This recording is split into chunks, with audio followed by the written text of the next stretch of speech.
Hello दोस्तों, नमस्ते, प्रणाम। आप लोग कैसे हैं? उम्मीद करते हैं मेरे सभी दोस्त अच्छे होंगे, स्वस्थ मस्त एकदम ज़बरदस्त होंगे। दोस्तों तो मैं लेकर आई हूँ बहुत ही धमाकेदार नवरात्रि स्पेशल सोहर गीत। बहुत ही सुंदर सोहर गीत है माता रानी का।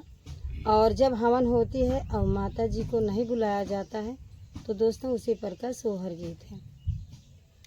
मचियही बैठी है शीतला होत दुर्गा से रजकार दुर्गा से रजकार मोरी बहिनी महा का थैहा वनिया हो हवनिया देखई चलबई हो हवनिया देखई चलबई हो मोरी बहिनी महा का थैहा वनिया हो हवनिया देख चलबई हो हवनिया देखई चलबई हो।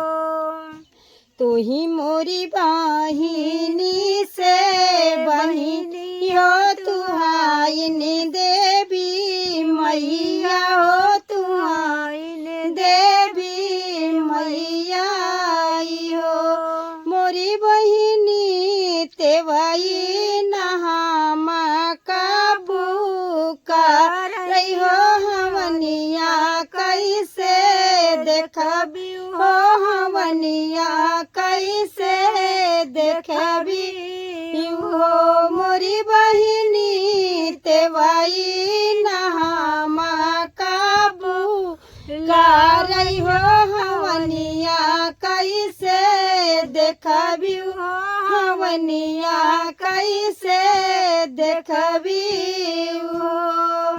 तू ही मोरी बहिनी से बहिनी हो तुहाइन शीतला मैया हो तुहाइन शीतला मैया हो मोरी बहिनी भूले चूक करी दे तू माफ हो हवनिया देखई चलबई हो हवनिया देखई चलबई हो मोरी बहिनी भूल चूक कई दे तू माफ हो हवनिया देखई चलबई हो हवनिया देखई चलबई हो।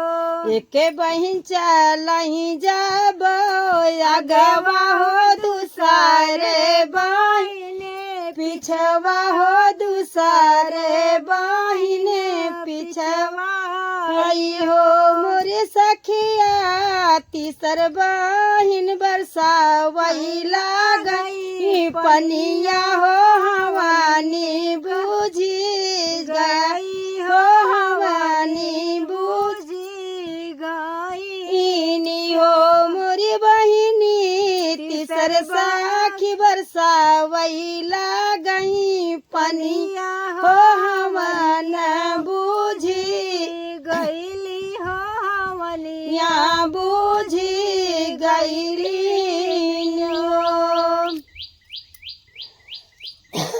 दोस्तों गला नहीं काम कर रहा है।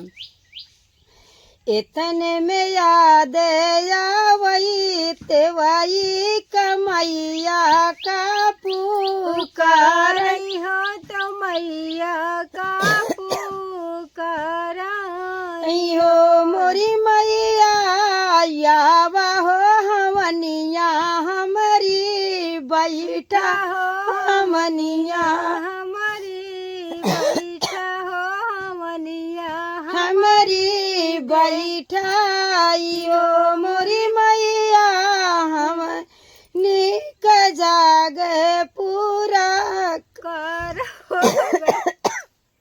गटाई नहीं चलती है दोस्तों। दोस्तों गला नहीं काम करती तो इनके गला को क्या हो गया। दोस्तों फिर नेक्स्ट वीडियो में मिलेंगे। अब काम नहीं कर रहा है।